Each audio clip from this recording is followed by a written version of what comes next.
വർണ്ണാഭമായ കുട്ടിക്കാലത്തിൽ ചുമപ്പിന്റെ സ്ഥാനം എന്നും മഞ്ചാടിമണികൾക്കാണ്. കാലങ്ങൾ എത്ര കഴിഞ്ഞാലും മഞ്ചാടിമണികളോടുള്ള സ്നേഹം കുറയില്ലെന്നതിന് തെളിവാണ് പാച്ചല്ലൂരിലെ ഈ കൗതുക കാഴ്ച.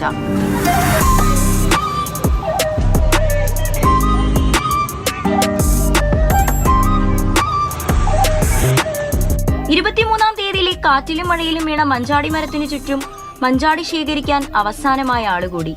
കൂട്ടത്തിൽ എല്ലാ പ്രായക്കാരുമുണ്ട്. അവർ മത്സരിച്ച് മഞ്ചാടി ശേഖരിച്ചു.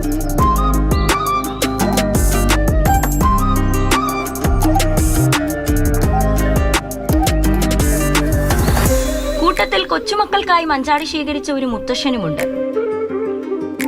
കുട്ടിക്കാലത്ത് നമ്മൾ കളിച്ച കളിയാണ് പല്ലാങ്കുഴി, അല്ലെങ്കിൽ മഞ്ചാടിക്കുരു കളി എന്ന് പറയും. രണ്ട് ചെറുകുട്ടികളുണ്ട്. ആ ചെറുകുട്ടികൾക്ക് ഇതെല്ലാം ഒന്ന് പഠിപ്പിച്ചു കൊടുക്കണം. ഇതേപോലെ പലവ ചെത്തിയെടുക്കണം, കുത്തിയെടുക്കണം. എടുത്തതിന് ശേഷം അവരെ ഈ കളിയെല്ലാം പഠിപ്പിച്ചു കൊടുക്കണം. ഇങ്ങനെ കുരു ഉള്ളതായിട്ട് ഇപ്പോഴത്തെ തലമുറക്ക് അറിയില്ല.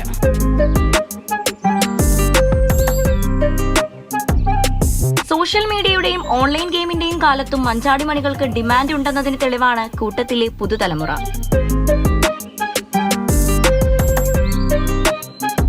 കളിക്കാൻ വേണ്ടിയാണ് ഞങ്ങൾ മഞ്ചാടിക്കുരു എടുത്തത്. പിന്നെ ഫ്രണ്ട്സ് കസിൻസ് എല്ലാം അവിടെ ഉണ്ട്. അപ്പോൾ അവർക്കും കൂടെ കളിക്കാനായിട്ട് ഭയങ്കര ഇഷ്ടമുള്ള ഒരു സാധനമാണ് മഞ്ചാടിക്കുരു. അപ്പോൾ ഇങ്ങോട്ട് തിരിച്ചു വന്നപ്പോൾ ഇവിടെ കുറേ കിടക്കുന്നുണ്ട്, അതുകൊണ്ട് എടുക്കാൻ വേണ്ടി വന്നതാണ്. മഞ്ചാടിക്കുരു ഞാൻ പണ്ട് കുറേ വച്ചിട്ടുണ്ടായിരുന്നു. അതിൻ്റെ കൂടെ വെക്കാൻ വേണ്ടിയിട്ടാണ് ഞാൻ ഈ മഞ്ചാടിക്കുരു എടുത്തത്. എനിക്ക് വളരെ ഇഷ്ടമാണ്. നമുക്കെല്ലാം കാണും കുട്ടിക്കാലത്തെ ഒരു മഞ്ചാടി ഓർമ്മ. അങ്ങനെയുള്ള അനേകം പേരുടെ ഓർമ്മകൾ ഉണ്ടാകും ഈ മഞ്ചാടി മരത്തിനു പറയാൻ.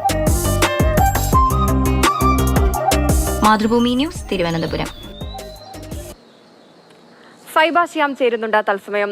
സൈബ റിപ്പോർട്ടിൽ പറഞ്ഞതുപോലെ തന്നെ നമുക്ക് എല്ലാവർക്കും ഉണ്ടാവും കുട്ടിക്കാലത്തെ ഒരു മഞ്ചാടി ഓർമ്മ. എനിക്കും അതെ, ചെറുപ്പത്തിലൊരു ഹോബിയായിരുന്നു ഈ മഞ്ചാടിയും കുന്നിക്കുരിയും ഒക്കെ ഇങ്ങനെ ശേഖരിച്ച് വെക്കുന്നത്. എന്നിട്ട് ഭംഗിയുള്ള ചില്ലു ബോട്ടിലൊക്കെ അതിട്ട് അതിന്റെ ഭംഗി ഇങ്ങനെ ആസ്വദിച്ചിരിക്കുന്നതായിരുന്നു പരിപാടി. ഇപ്പോഴും മഞ്ചാടി ഇഷ്ടപ്പെടുന്ന കുട്ടികളുണ്ട്. പേരക്കുട്ടികൾക്കായിട്ട് മഞ്ചാടി വറക്കുന്ന ഒരു മുത്തശ്ശനെ നമ്മളതിൽ കണ്ടു. അപ്പോൾ വളരെ കൗതുകമുള്ള രസകരമായ ഒരു കാഴ്ച. സൈബ എന്തായാലും അതുവരെ പോയതല്ലേ, കുറച്ച് മഞ്ചാടിയൊക്കെ പെറുക്കിയിട്ടാണോ പോകുന്നത്? അതെ ഹിമ, 23-ാം തീയതി പെയ്ത ശക്തമായ കാറ്റിലും മഴയിലുമാണ് ഈ പാച്ചല്ലൂർ എന്ന് പറയുന്ന സ്ഥലത്ത്, തിരുവനന്തപുരത്തെ പാച്ചല്ലൂർ എന്ന് പറയുന്ന സ്ഥലത്ത് ഈ മഞ്ചാടി മരം വീഴുന്നത്. ഇതിൻ്റെ അടുത്ത ദിവസം മുതൽ തന്നെ അവിടെ ആൾക്കൂട്ടമാണ് ഈ മഞ്ചാടി ശേഖരിക്കാനായിട്ട്. നമ്മൾ ആ ദൃശ്യത്തിൽ കാണുന്നത് പോലെ തന്നെ പ്രായഭേദമന്യാണ് അവിടെ കൂടിയിരിക്കുന്ന ആൾക്കാർ. ഇപ്പോൾ ചെറിയ കുട്ടികൾ മുതൽ പ്രായമായവർ വരെ ഉണ്ട്. ആ പ്രായമായവരോടൊക്കെ തന്നെ നമ്മൾ സംസാരിക്കുമ്പോൾ അതിൽ രണ്ട് കൂട്ടരാണുള്ളത്. ഇപ്പോൾ ചിലരാണെങ്കിൽ കുട്ടിക്കാലത്തെ ഓർമ്മ, നൊസ്റ്റാൾജിയുടെ പേരിലൊക്കെ ഈ മഞ്ചാടി ശേഖരിക്കുന്നവരുണ്ട്. പിന്നെ ഒരു കൂട്ടരാണെങ്കിൽ ഇപ്പോൾ മക്കൾക്കോ ചെറുമക്കൾക്കോ ഇതിനെക്കുറിച്ച് വലിയ മഞ്ചാടി എന്താണെന്ന് പോലും അറിയാത്ത പുതുതലമുറയുണ്ട്. അവർക്കിതിനെ പരിചയപ്പെടുത്താനായിട്ട് മഞ്ചാടി ശേഖരിക്കുന്ന ഒരു കൂട്ടരുമുണ്ട്. പക്ഷെ ശരിക്കും എന്നെ അത്ഭുതപ്പെടുത്തിയത് ഇവരല്ല, ഈ കുട്ടിക്കൂട്ടമാണ്.